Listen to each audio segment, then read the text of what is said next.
Hello again, everybody. Zack Attack is here at my WWE Raw review for tonight, Monday, September 16th, 2013, from the Quicken Loans Arena, Q, in Cleveland, Ohio. Of course, starting the aftermath of the pay-per-view last night, Night of Champions. Well, this Raw was a okay, intriguing post-pay-per-view Raw, like I knew it was going to be. It was basically Triple H, Stephanie McMahon, Regime 2.0, McMahon Helmsley Era Part 2, dominating the night, and of course, vicious actions. But of course, finally,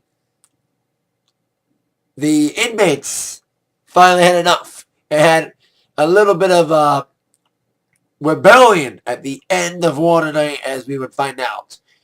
So we would begin with, of course, the big thing coming out of Night of Champions. Like I mentioned, if you didn't see my tackling today, of course, Daniel Bryan winning. Not only if you didn't see my review, or the attack line, should I say. Of course, Daniel Bryan won the WWE Championship last night at Night of Champions, happily, but with a fast count. And a sneaky suspicion, I said in my review and on my attack line there, that there'll be some discussion about this quick count thing, about whether or not there'll be a rematch made for War tonight, or at the pay-per-view, or even worse, D-Bryan getting stripped of the title.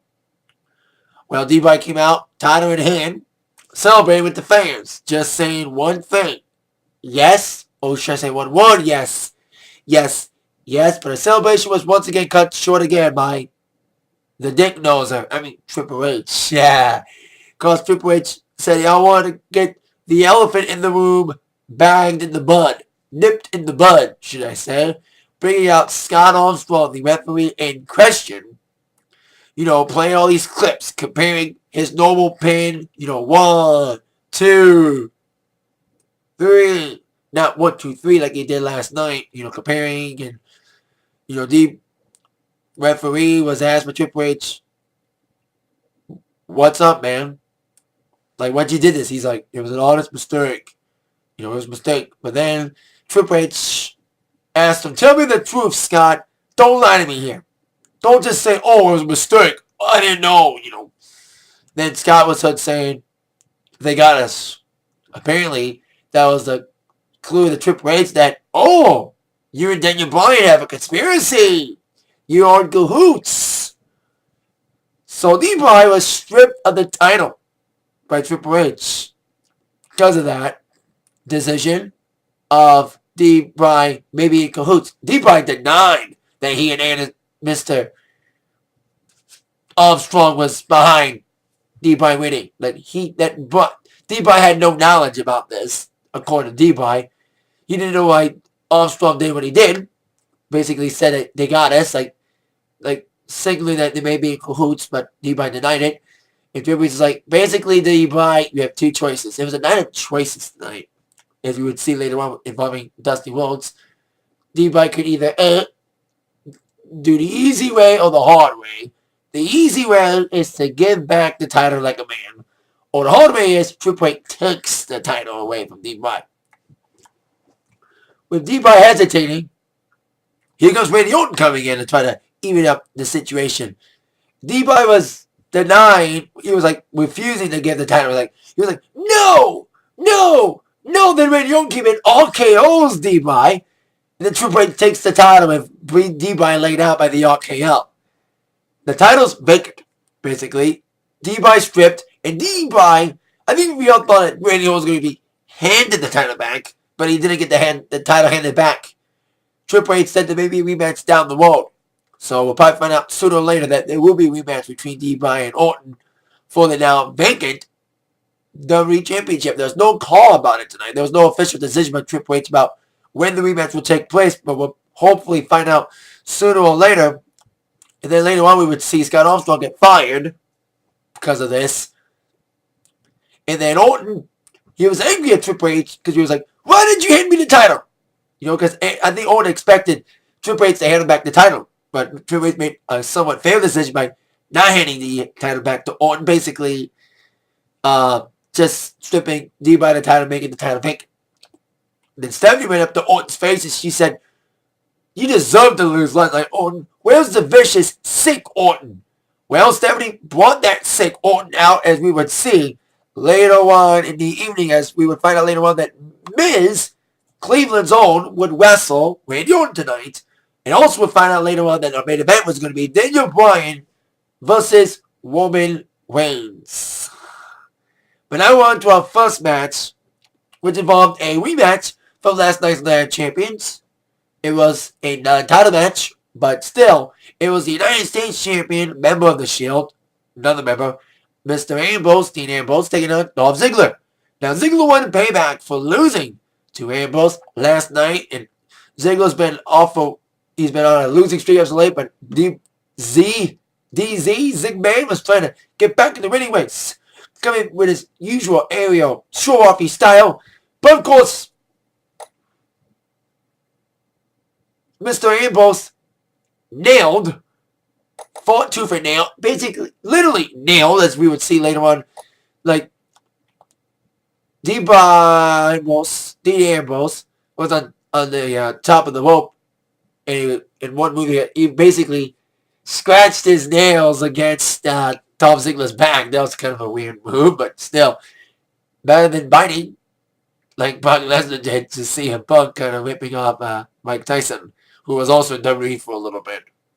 Anyway, despite Dean Ambrose fighting tooth and nail to try to get the big win over Ziggy again, defeating him yet again, because Ambrose was trying to go for his big move that he did last night, and Ambrose got nailed eventually by Ziggler's big moves, some big counters. They went back and forth on the flip covers again like they did last night.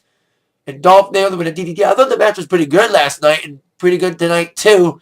Until eventually, as Ambrose, like I said, was going for his big move, the move that took out Ziggler last night. Ziggler nailed him with the zigzag and a 1-2-3 victory for Mr. Ziggler, getting a pin on the United States Champion, thus prompting him to probably getting a rematch, another match with Ambrose, this time for the title. So there you go, Ziggy back in the title race. Now on to our next matchup, which involved the man who, like Ziggler, was on the losing end last night on Night of Champions. Of course, the man who lost to Miz, Fandango, taking on R-Truth, a man who attacked Fandango on Raw, not Raw, but SmackDown last week after a dance contest, which prompted the Miz Fandango match. Of course, Fandango came in with his usual flashy dance moves, and it goes all through with his street style dance moves. That he danced his way to do some offense and flashy moves with the crowd on his side. But Fandango got back in the game with some offense of his own, following the flashy split offense of the Truth, punching him with some big quarter punches, putting on a headlock, some knees and hits, until indeed nailing Truth eventually with a big kick, leading up with the top rope leg drop with a 1-2-3 victory for Fandango back in the ring race, following the loss to Miz last night at Night of Champions. So there you go with that. Fandango, Scaramouche, Cleveland was doing the Fandango tonight. So, R-Truth did his best, but of course he got squashed by Fandango. Now on with our next segment. One of many casualties that would happen with Triple H and McMahon, Stephanie ruling the show with Iron Fist again. Dusty Rhodes, I forgot to mention him on the attack line when I mentioned my top 3 questions that should be answered tonight on Raw. I forgot it should be top 4. My question should have been what would happen with Dusty Rhodes. Of course, Dusty Rhodes was summoned to come to Raw tonight by Stephanie for a business proposition once again involving Cody Rhodes' job. Of course, Cody Rhodes got storyline fired a few weeks ago. And we also saw the return of Goldust last week in a great, decent fighting effort against Randy Orton to win back Cody's job. But now Dusty Rhodes is back on Raw, and it's just me with a Dusty look on me. His face looks so bad. Like Dusty's on and all, but he looked fucking on tonight. And I love Dusty, man. He's a great talker. He delivered a decent promo tonight, but just still, he is getting up there, man.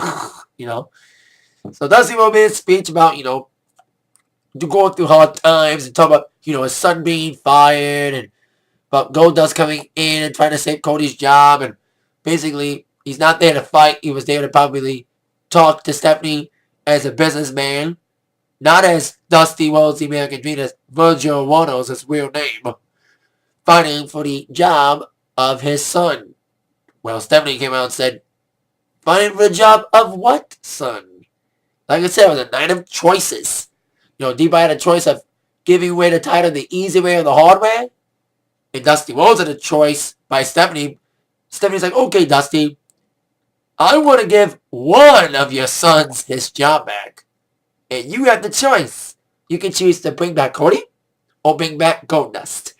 And Dusty, being the parent that he is, he didn't want to choose one or the other. He didn't want to screw one or the other out of the job because of his decision being laid down by the slut, Stephanie McMahon Helmsley.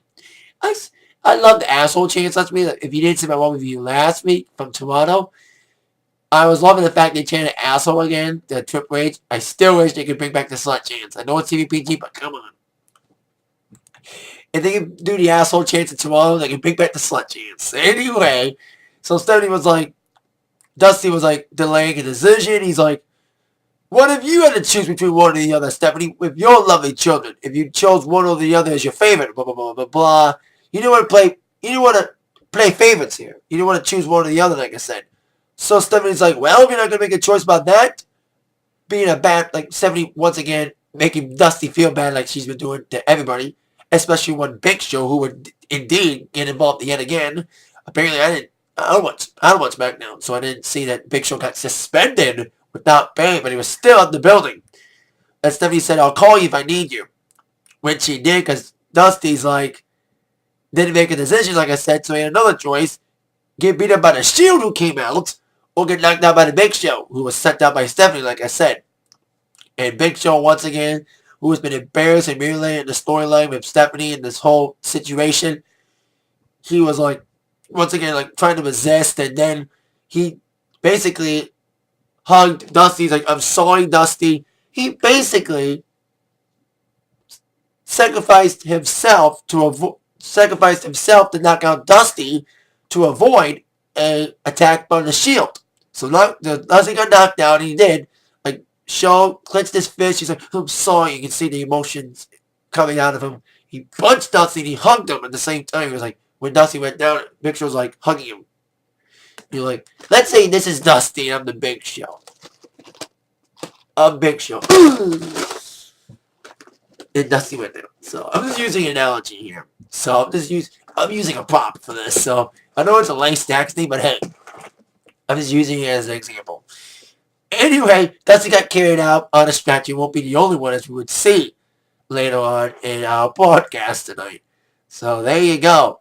Big Show once again being manipulated by Stephanie to knock out Dusty. I think he did it on a personal sacrifice to at least save Dusty a further beating from the Shield, who are going to nail him with steel chance. Now on to a Divas tag. 6-Diva tag involving Brie Bella teaming up with Naomi and Cameron, both the Funkadactyls, against Oksana, Layla, and Alicia Fox, with both AJ and Natalya at the commentary booth. And there was some technical things, like Natalya's headset wasn't working. Plus, it's just me on the Big Show swear tonight when Dusty was about to get nailed by the Shield, and Big Show was like, don't fucking touch him. I think they bleeped him. I thought her to bleep. So, there you go. And then with the Divas match, like I said, Natalya's headset wasn't working. They thought AJ did it, but it was probably some technical thing. But the Divas match, a typical Divas tag with, of course, Layla and the heel team trying to get in, and Oksana and Alicia cornering Cameron until, of course, the hot tag came in, the Brie Bella tagging herself in and dominating on Layla and Oksana, dominating. They got the cover with the Funkadactyls helping, preventing interference. So there you go. Brie Bella, being an ego maniacal self as usual, got the win for a team of herself and the Funkadactyls, with AJ watching on. Of course, AJ defeated all three of these women, specifically making Natalya submit to the Black Widow. I hope that Natalya does get a one-on-one opportunity. It seems that the feud's going to continue between these four women, hopefully focus more on the feud between Natalia and AJ that could heat up. Hopefully a singles match is in order for Battleground, our next pay-per-view. Now on with our next match involving the current Money in the Bank winner, who many people were very shocked he didn't cash in on Del Rio last night after being Van Damme by the man he was about to face. A former Money in the Bank winner, the only man to cash in for a wheel match besides John Cena last year. Of course, Wild Van Dam trying to rebound after losing. Well, he did it. Well, he won the match by disqualification after, of course, Del Rio purposely saved that Dynamite delivery, gave himself disqualified after not breaking the cross-arm up to the count of 5 when RVD reached the ropes. So RVD was trying, like I said, to rebound with a big victory over the current Money in the Bank winner. Of course, Sandow came in with his usual self, trying to nail all of his big, high, sophisticated moves, trying to nail the elbow of the Sting, but RVD's high-powered style didn't have it. Didn't. I'm trying to find the right ones here. It's like RVD's style didn't let up and didn't give Sandow the opportunity to achieve his big moves, as RVD's style got the best of Sandow with the big flips, the monkey flips, the big high-flying style leading up to the rolling thunder, blocked by Sandow.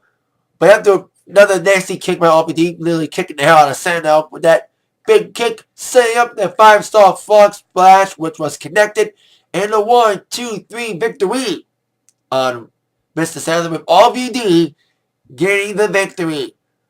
Like I said, one full Money in the Bank winner beats the current Money in the Bank winner. Speaking of former Money in the Bank winners, our next match wasn't really a match, it was more like a segment involving, like I said, a former MITV winner, Miz, in his hometown, taking on the man he cashed the Money in the Bank briefcase on. Randy Orton, of course. Miz cashed in MITV and Randy Orton 3 years ago. So it's kind of weird to see Orton face Miz again. Like I said, Orton was placed in this match by Mr. Maddox. And like I said, Orton was told by Stephanie to unleash his nasty side again. Well, he did. As Miz was coming to ringside to get ready for his match, and he was hugging his parents went ringside. Orton came in from behind before the match and beat up the Miz and nailed him against the ring post, weakening his arm first, shoulder first into the ring post, and beating up on his arm, being vicious. And apparently we thought the match was over, and not going to happen because Orton beat up Miz before the match with his shoulder being rammed against the ring post. It was being carried to the back, and the match looked like it wasn't going to happen. Until Miz, despite his arm getting hurt and fighting with one arm, Miz was going to fight anyway. He didn't want to let his hometown fans down and his family down who was there to see him. So Miz tried violently to fight through the pain of an elbow injury, a shoulder injury, to beat up on the WWE champion. But unfortunately, the pain of the arm and Orton's vicious motives got the best of Miz when the match was thrown out after Orton beat him up outside the ring again. The sick Orton was, of course, out in full force, nailing Miz and making his parents suffer. Every time Miz would get nailed by Orton, he would look at his parents. Miz's parents. I wish that Orton would have slapped Miz's dad, though, because Orton beat up on everybody's relatives.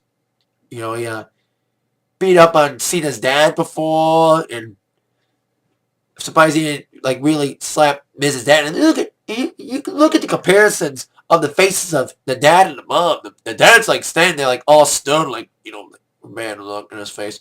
His mom was really into it. His mom was like, ugh. You can tell who's the actress here. Acting to the storyline situation. Especially if Orton doing the Hangman's DDT on the barricade with Mrs. on top of the barricade with Mrs. Mom and Dad watching. So Orton was just vicious tonight. And that wasn't all. Not only did he do the DDT on the concrete like he did the D-Bryan last night on the ring canvas, this time on the barricade, Orton got a steel chair in. If that wasn't enough, he brought, like I said, a steel chair, and he set a chair up to Bryan, not Bryan's neck, but up to Miz's neck. I thought he was going to punt him. Bring the punt back if you want to be really vicious. But instead, Orton went in, knee first, dropped the knee on the chair with Miz's head between the chair.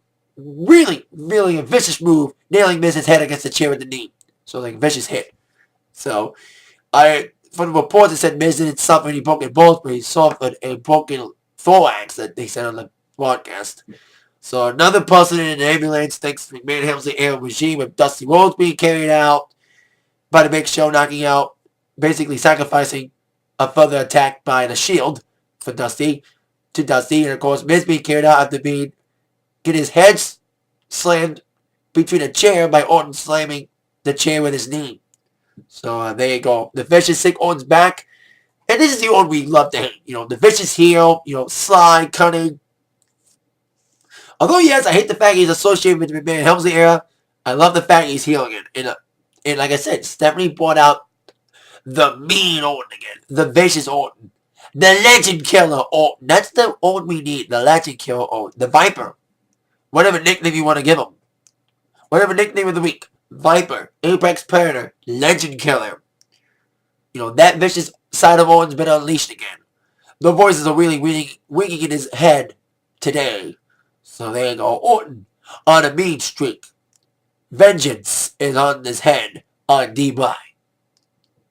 And literally, on vengeance on Bryan's head, as we would see later on, with Orton trying to maybe getting involved in the main event. Now, our next segment was involved Paul Heyman being carried out in a wheelchair by Curtis Axel, being accompanied by the man who stung his nose in the match last night and helping Heyman win over CM Punk. Goldberg, Ryback, Bully himself, look who's talking, when he called Punk a bully, needs me fired, Ryback. Heyman's like, he said he didn't know about this. He said that it wasn't a master plan. He didn't have any notice about Ryback coming out. Like, he and Ryback were not in the cahoots the whole time. Ryback was a last minute thing. Yeah, right. If Heyman says he's not, if Paul Heyman's saying that he didn't know then that Ryback was going to be coming out, call me crazy. Heyman's a liar. We all know it. He's a lying walrus. Cuckoo, cuckoo. So Heyman came out saying, like I said, saying that I beat CM Punk. Yeah, with help, like I said, from Ryback. He said, I owe my life to you. Ryback, I thank you from the bottom of my heart. And look, it's just me or did Heyman kiss Ryback on the cheek? Bromance. There's an old song by, I forgot the name of it. I think it's like Wiki Lee or something. There's a song called Chucky's in Love. Chucky's in love. More like Paulie's in love. So I think it's like Vicky Sue something. Well, Chucky's in love. So it's Paulie's in love. Like I said, a romance going on with him kissing Ryback. And you can tell when they left, like Paul Heyman had that look on his face. He's like puppy love. It's like wow, or more like war is love. So it was like a weird awkward kiss on the cheek by Ryback by Heyman to from Heyman to Ryback. So there you go. Ryback rules. It was kind of weird that Ryback said in his promo, he's like, oh, I hate bullies. CM Punk was bullying Heyman. Look who's talking, Ryback. You're the bully around here. Don't be a bully. Be a star. So much for that. Anyway, on with our next matchup, which is a number one contenders tag team elimination match involving three teams who were in the tag team gauntlet last night in the Night of Champions to fight for the title opportunity. Of course, the primetime players won that match and went on to lose in a valiant effort, though, against Roman Reigns and Seth Rollins. Three of those teams that were also in the gauntlet got to fight in this match. Thankfully, the Job Squad, 3 were left out. It was the Usos against the Real Americans against Tons of Funk. Of course, Brodus Clay and Albert. A-Train. Hip Hop Hippo. Tenzai. Sweet Tea. How many names does he have? So the tag team elimination matches are pretty good. Of course, you can tag in anybody. And I think Swagger and Cesaro really took this tagging in anybody to the event by tagging in Jimmy at one point to take on Borders. And Borders was like, I don't care who you are, friend or foe, I'm going to take you on. And there's an opening match with every team vying for position until there was a little pin as Tenzai was going up for a big choke bomb on one of the Usos until Cesaro came up from behind, rolling up Tenzai with the 1-2-3, eliminating Tons of Funk. I didn't know it was an elimination match until they said that the Tons of Funk were eliminated. So the last two teams in this gauntlet, this not this gauntlet, but this elimination match, was indeed the Usos and the Real Americans. It's weird every time they do the We the People, about how many people chanted that. So many people were chanting with them, We the People. And then the Real Americans were indeed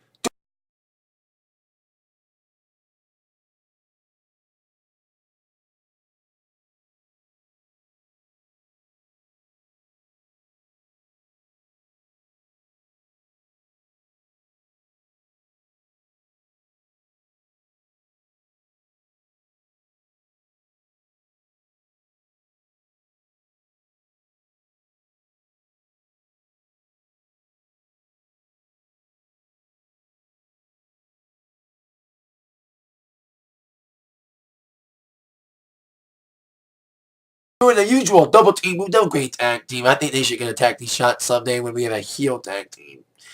No longer be champion, like a good guy champion. I don't think heel against heel would be good right now. So, Swagger just saw, isolating the guys, isolating the Usos, really dominating with the big moves. So saw with some nasty uppercuts, and of course Swagger coming in, trying to nail his bomb. And of course he did have the Patriot lock locked in at one point during the match until one of the Usos, the other Uso, got in. Of course Jimmy blocked it.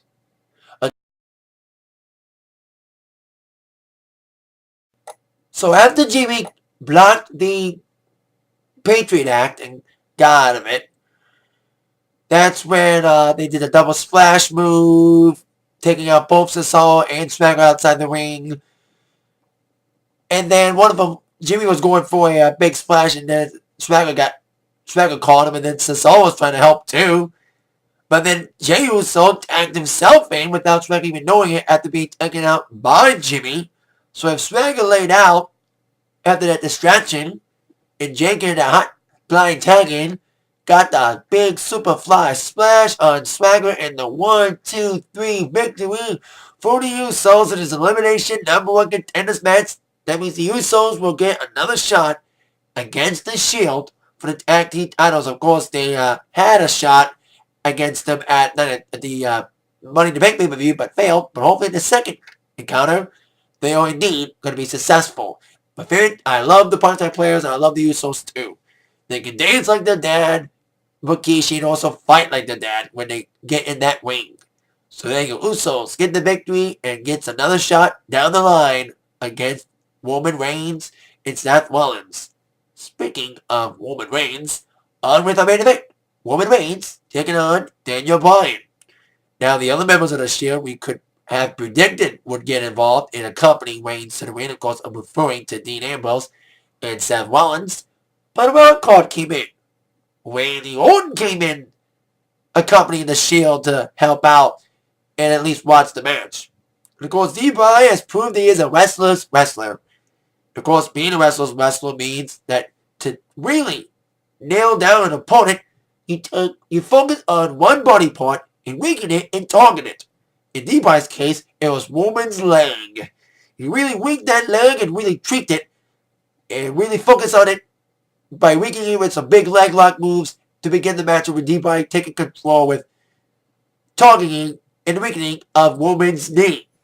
But despite the pain being given out by D-Bry at his knee, Roman's strength outpowered D-Bry's speed, especially when Roman Reigns really took control after D-Bry, still on a roll, despite Roman's best efforts at the time to really get control back, got control when D-Bryan was going for his big running splash and got caught by Reigns. I think Bryan got a botch the catch, but despite that, Roman Reigns did eventually caught Bryan from doing the big splash and caught him with the big power slam outside the ring, which helped Reigns get the focus back and get control back in his later half of the matchup, really outpowering D-Bryan, of course, his power moves, because Reigns is really strong, so Reigns' straight really got the best of D-Bryan with some big, powerful moves, some big, nasty hits, some big, strong moves, big clotheslines, and big punches and kicks.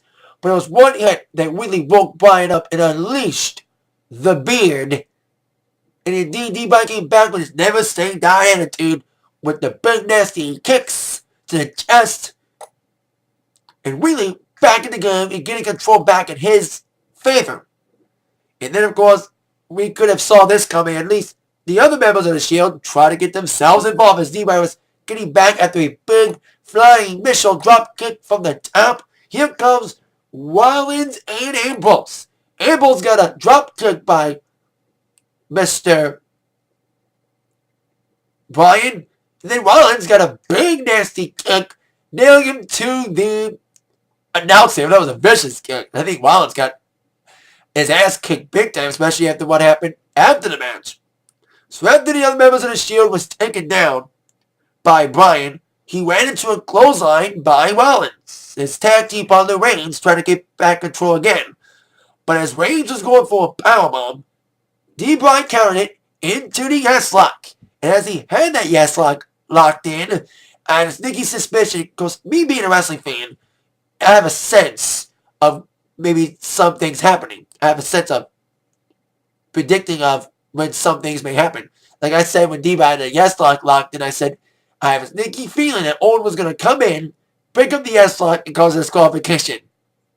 Called it. Owen got in, broke up the yes lock, and beat up D-Bryan to cause the disqualification, and the other members of the Shield came in. The Hounds of Justice hounded on D-Bryan with Orton, 4-on-1 attack. And of course, Owen was going to try to do the same thing he did to Miz as he grabbed a steel chair. He put it on D-Bryan's neck like he was going to do like the same thing with the running knee to D-Bryan's head against the chair.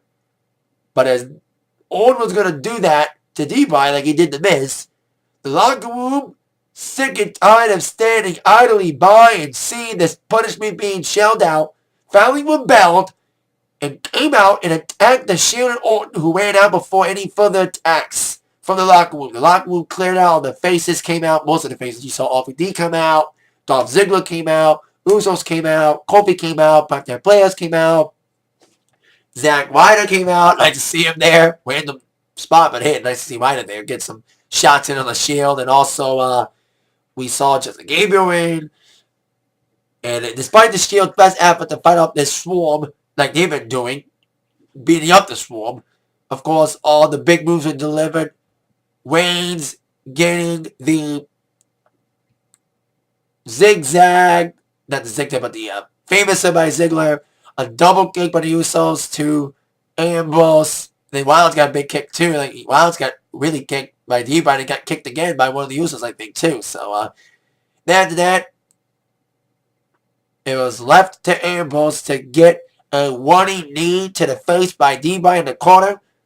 And indeed, D-Bryan in the locker room rebelled against Triple H in his regime. Once and for all, as the superstars, as the PTP lifted up D-Bryan, celebrating yes, yes, yes, as the locker room finally rebelled after, sitting idly by and seeing all this punishment being dealt out by this Triple H regime. Like the old Twisted Sister song always said, we're not gonna take it. No, we ain't gonna take it. We're not gonna take it anymore. So that was basically the cry of the locker room, finally rebelling against Triple H and attacking the Shield before the damage was done to D-Bryan's neck by Orton. So there you go. There's not a locker room standing tall, but I expect punishment to be dealt out by Triple H. Because in the McMahon Helmsley era, then and now, if you speak out against the regime or attack against the regime, you will be punished. So I expect punishment to be shelled out to RVD, primetime players, Usos, Kofi, and Zack Ryder and all these superstars either probably on main event or on SmackDown Friday and on Raw next week. Expect a lot of punishment to be shelled out by the regime. So there you go. Despite the night looking like it was going to be a complete Triple H night with, Orton taking out Miz with the chair to the neck, Dusty being taken out with the reluctant knockout punch by Big Show, being forced to again by Stephanie, and also Scott Armstrong getting fired. We end with the locker room with Belly and D-Bry standing tall with the locker room and him taking out the Shield.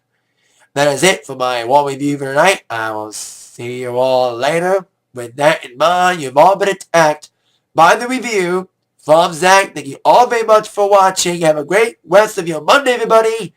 Yes! Yes! Yes!